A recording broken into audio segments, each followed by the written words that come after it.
या पत्रकार परिषदेमध्ये मी स्वागत करतो। महाराष्ट्र विधानमंडळाचं पावसाळी अधिवेशन उद्यापासून सुरू होणार आहे।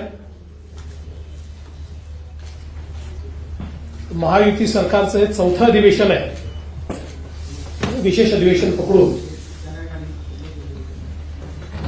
सध्या राज्यभर सर्वीकडे पाऊस पडतो आहे।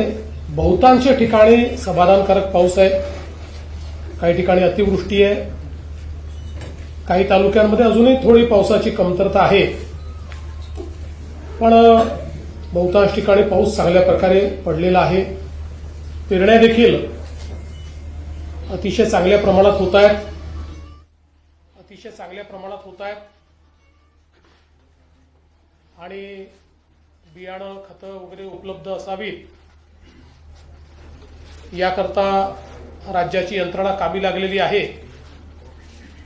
विशेषतः खतांच्या संदर्भात काही जिल्ह्यातनं तक्रारी आल्या, त्या तक्रारी ॲड्रेस करण्याचं काम देखील चाललेलं आहे।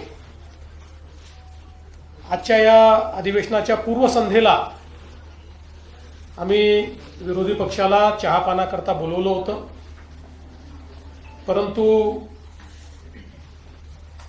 नेहमीच्याच पद्धतीनं विरोधी पक्षाने चहापानावर बहिष्कार टाकला आहे आणि हा बहिष्कार टाकत असताना त्यांनी एक भलं मोठं पत्र आम्हाला दिलेलं आहे। पत्र मोठं असलं तरी मजकूर मोठा नाही आहे। मागच्या पत्रातले जे मुद्दे आहेत तेच मोठा फॉन्ट त्या ठिकाणी टाकून त्यांनी दिलेले आहेत। एक दोन नवीन विषय फक्त त्याच्यामध्ये मांडलेले आहेत,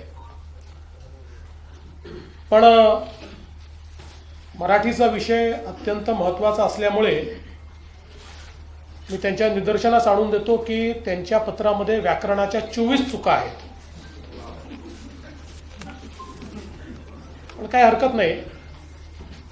बॉम्बे स्कॉटिश वगैरे मध्ये शिकल्यानंतर अशी परिस्थिती येते।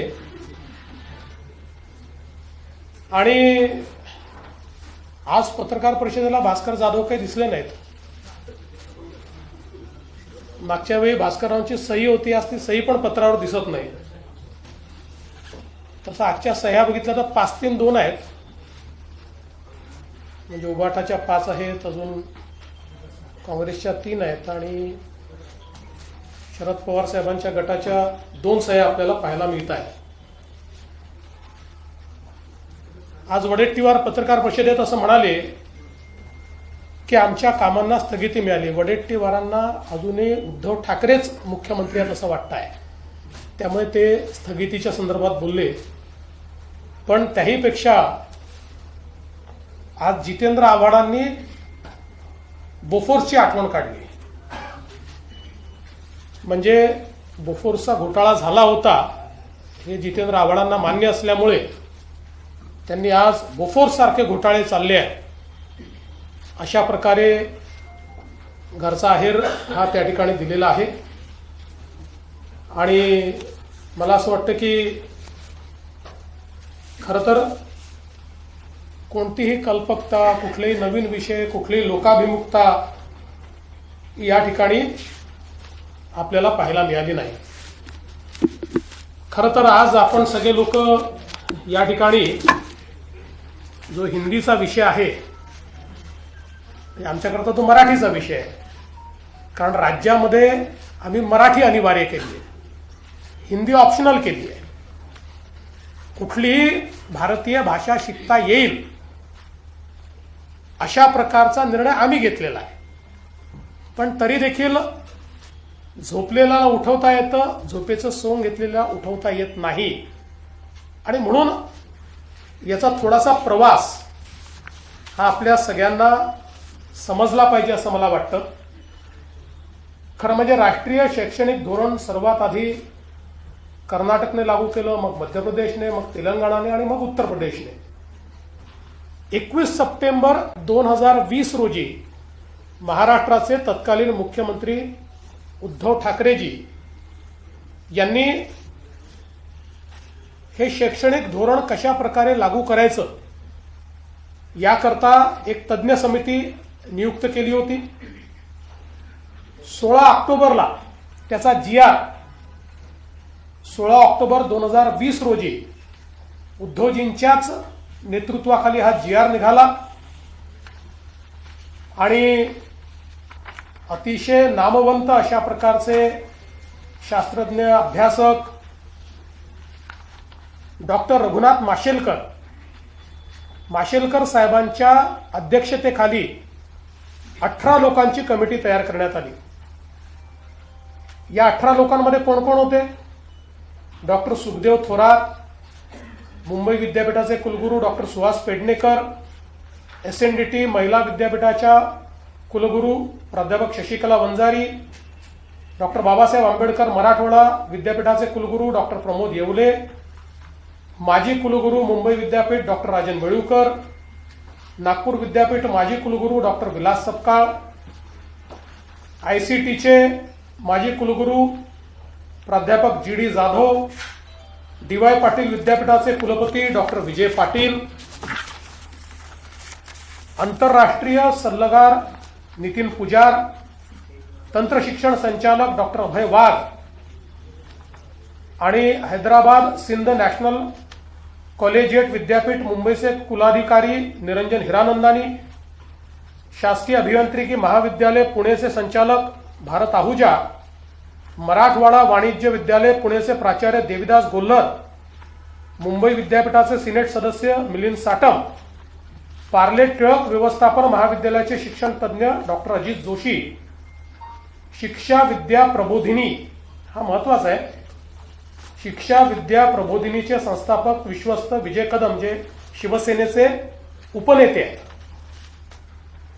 आणि शिवसेनेचे म्हणजे उभाटा सेनेचे, आमचे शिवसेनेचे नाही, आणि उच्च शिक्षण संचालक डॉक्टर धनराज माने, अशा 18 लोकांची कमिटी ही या ठिकाणी तयार झाली.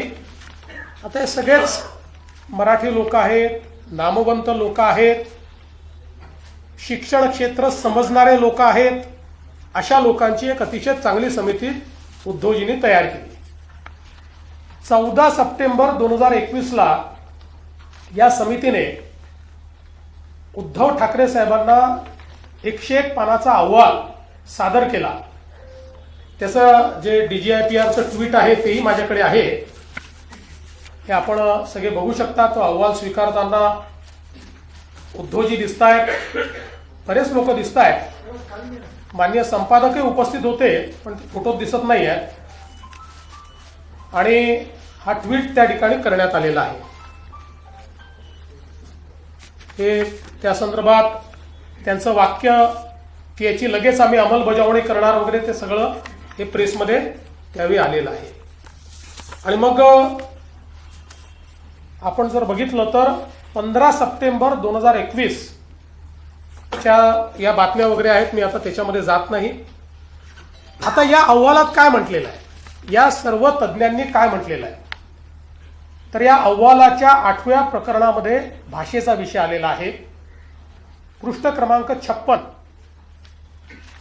आता पृष्ठ क्रमांक 56 वर अहवालामध्ये जो काही या ठिकाणी शिफारस त्यांनी केलेली आहे त्याच्याकरता एक उपगट तयार करण्यात आला होता, आणि त्या उपगटामध्ये कोण होते? भाषेच्या उपगटामध्ये डॉक्टर सुखदेव थोरात, नागनाथ कोतापल्ले, अजून काही सदस्य होते. पण यात भाषेच्या या उपगटामध्ये महत्वाचे सदस्य होते विजय कदम, उबाठाचे उपनेते विजय कदम हे या उपगटाचे नेते होते किंवा यातले प्रमुख होते.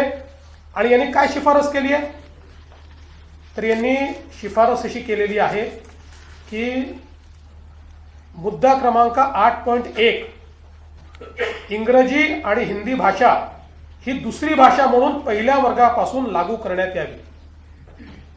1ली ते 12वी असे 12 वर्ष विद्यार्थी इंग्रजी शिकतील तर त्याला इंग्रजी भाषेची जाण येईल आणि आवश्यक पुस्तके वाचता येतील. अभियांत्रिकी, वैद्यकीय आणि अन्य तांत्रिक व्यावसायिक अभ्यासक्रमांसाठी ते सज्ज असतील. उच्च शिक्षण संस्थांमधून मराठी शिकवण्याला प्राधान्य द्यावेच लागेल, पण त्याच वेळी इंग्रजी आणि हिंदी ही दुसरी भाषा पहिल्या वर्गापासून ते 12वी पर्यंत सक्तीची करण्यात यावी. आवश्यकता भासत असेल तर महाविद्यालयीन शिक्षणाच्या 3 किंवा 4 चौथ्या वर्षाच्या पदवी अभ्यासक्रमामध्येही हिंदी सक्तीची करावी. आता कोणी म्हटलंय, उद्धवजींनी तयार केलेल्या समितीमध्ये ज्यात उबाठा सेनेचे उपनेते हे सदस्य आहेत, त्यांनी केलेली ही शिफारस आहे.